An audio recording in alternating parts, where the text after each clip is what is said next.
So, your very first computer. You should be proud. This is a milestone worth celebrating. This fancy new personal computer device can do quite a bit. Right now, we're only going to talk about some computer games, how to navigate Steam, and things to keep in mind when playing games on your new computer. If you want to do anything that requires precision, you're going to need a mouse. It's not a requirement, but definitely look into getting one if you'd like a more natural feeling experience. All of the games I'm going to talk about today should be able to be played with a controller, via plugging it into your computer. Let's talk a little bit how to navigate Steam before we get started. I'll split this into two parts. Part 1 is how to navigate the Steam web application, and Part 2 will be over how to navigate and use the Steam overlay. When you first open Steam, you'll be greeted to the storefront, where you can get plenty of free games and plenty of paid experiences. Poke around this every once in a while to see what kinds of games you might want to play. You can add a game to your wish list and be informed whenever it goes on sale, which, on Steam, games tend to do quite often. At the very top of the window, we'll see a browser-like tab with forward and backward arrows. These let you travel between previous pages you've been on. Just to the right of the arrows, we have a main taskbar of sorts, with 4 different sections that are major parts of Steam. We've just covered the store, so we won't have to go over that again. Let's take a look at your library. Your library is all the games in your collection. Everything you own or that is shared through your Steam family will appear on this left segment here.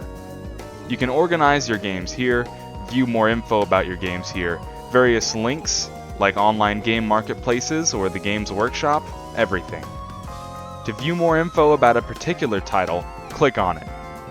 This will open up the game in an expanded view on the main tab. This is where you can launch the game, see which friends have played recently, updates for the title, and any recent screenshots you've taken. If you scroll down in this main tab, you can find an activity feed, which will tell you what your friends have been doing in the title, like achievements or status updates, for example. If you keep scrolling, you'll reach the game's community tab. Here you can scroll indefinitely to keep seeing things people have posted to the game's community page. There are pieces of artwork, animation, text guides, screenshots, basically all the community media. Just below the play button, there's another bar that lets us navigate through different aspects of the game. All of these are generally self-explanatory, but just to point out a few, the Workshop allows you to download mods for any games that support it. The Workshop is also a little different depending on the game, but largely, you select whatever it is you want to download and click the subscribe button. On Garry's mod, you can download a plethora of custom content, ranging from maps and enemies, to weapons and vehicles, to even crazier mods that change the way the game behaves. Team Fortress 2 also has its own workshop, but it's a little different than Garry's mod's workshop. Players can upload hats to this workshop, but you can't go downloading them. Hats are uploaded to the workshop to be voted on by the community of Team Fortress 2. But similar to Garry's mod's workshop, you can also download and play with custom maps on Team Fortress 2. The Support tab allows you to look at player-made... I was wrong. I was totally wrong. Going back to the left tab of the library, you don't have to click on a game to start it with the giant start button. You can start a game by double-clicking it, or right-clicking and pressing the play button from the menu. In this right-click menu, you can access some management tools for sorting the game, and a neat little properties menu. This is the Properties tab. Here you can edit settings that you wouldn't usually be able to edit inside of the game. For example, I have custom launch options that force the game into a Vulkan renderer. You can also use it to launch the game with specific commands, or force it to run at a specific resolution. From here, you can access things like game betas to the game's files on your computer, which you'll need to access more than you think you would. To get quick access to the game's files, you can right-click a game's title from the library and select Manage, Browse Local Files. Not all game betas are actually game betas. Sometimes they're a unique branch of the game to do a handful of different things.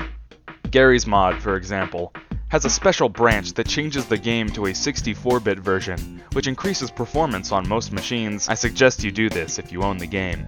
Right next to the library is the Community tab, where you can search for any game's community, and perpetually scroll like on the library page.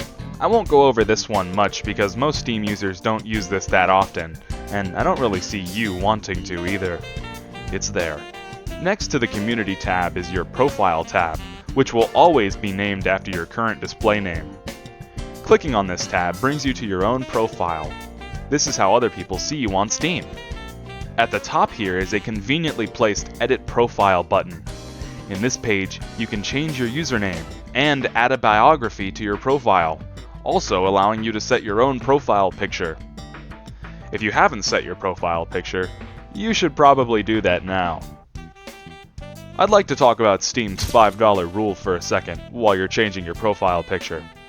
If you're new to Steam, and you've not purchased anything or have not spent enough money to amount to $5 USD, your account is restricted. The slang term for these individuals is free-to-play, but I find that incredibly dehumanizing. If your account is restricted, there's some things you can't do. The big one is you aren't able to send friend requests to other people, meaning they have to friend you first.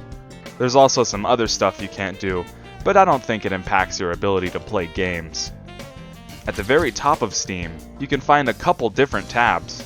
In the very top left corner, the Steam button lets you manage different things about the application itself.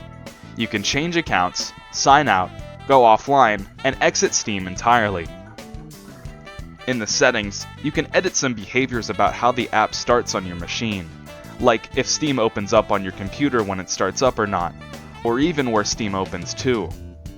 I have my Steam set to open to my library, so I'm not blasted with video game advertisements every time I start my computer. Let's hop into a game. Every time you launch a game through Steam, a service called the Steam Overlay starts on top of your game. Through the Steam Overlay, you can message your friends, invite them to your joinable game, or join off of them. To open the Steam Overlay, press Shift and Tab simultaneously. Upon opening the Steam Overlay, it's possible you might already have a handful of windows open. Close them for now. Once your screen is clear, you'll see at the bottom of the screen is a row of individual buttons. There's a settings option to edit the way Steam Overlay behaves, and some quick settings for things like your microphone. This icon lets you access your friends list, which, if big enough, can be scrolled through. You can right-click a friend from this menu and get a plethora of options, including those to invite or join. You can also favorite a friend for quick access, and double-clicking someone's name from the list will open up their Steam Direct messages. To open a received Steam Direct message, just press Shift and Tab as it appears, and it will open neatly in front of you, automatically tabbing you in to respond. Steam has a bunch of useful little tools in the overlay for you to play with, including a built-in performance monitor. Be sure to poke around on your own time. You officially have now been introduced to Steam, and now generally how it functions. If it's your first time with computer games, two I'd recommend to you are the first two Portal games, both of which have native controller support because of each's respective console release. These games are wonderful brain teasers, and if you're not a fan of puzzle games, I highly suggest you give Portal a try. You can't go wrong with either of these games.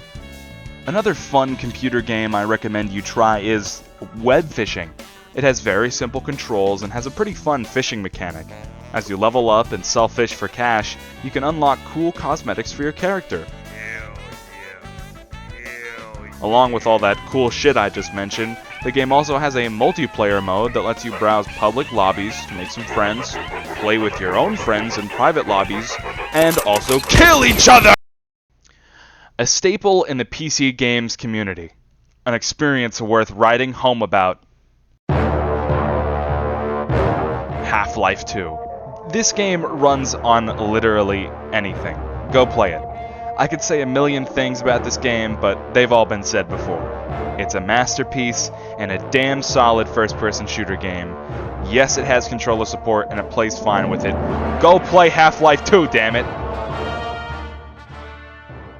Or, if you're feeling dangerous... Good morning, and welcome to the Black Mesa Transit System. This automated train is provided for the security and convenience of the Black Mesa Research Facility personnel. Play the original Half-Life. The time Yeah. is Yeah, I said it. 8:47 Yeah, so what? a.m. Listen, Current the time original Half-Life is a little rough around the edges. No one's saying you have to beat it, but try it. It's how Valve got their foot in the door. I think everyone should play this to experience where most first-person shooters got their start. Half-Life was genre-defining at the time, and it did so many things right. Just play until you're sick of it. Try it. Team Fortress 2 is a wonderful video game about 9 silly guys who fight with hats on. It's a damn good multiplayer game, and you can play it for free. With a controller! You can. I don't know why you'd want to do something like that, but you definitely can do it. People Playground. Everyone loves this game. Look what you can do in it.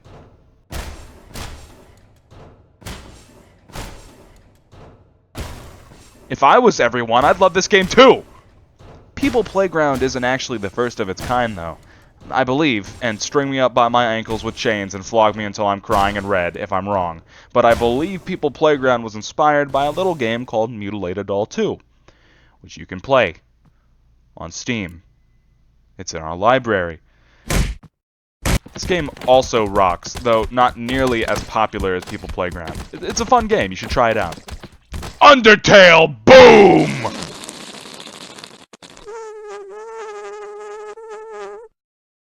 If you want, you can also play Undertale fan games if you really want to.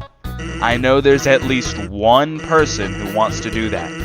And I'm saying you can do that now if you really want to. Deltarune, boom! I mean, I'm making this video for one specific person in my Steam family. Play Deltarune, dude. I have it. I'm not playing it. Somebody play Deltarune. Alright. Well, that's it. I'd say play Doom at some point. No, not that Doom. This one. Yeah, the old Doom. Yeah. I like that shit. Okay, bye.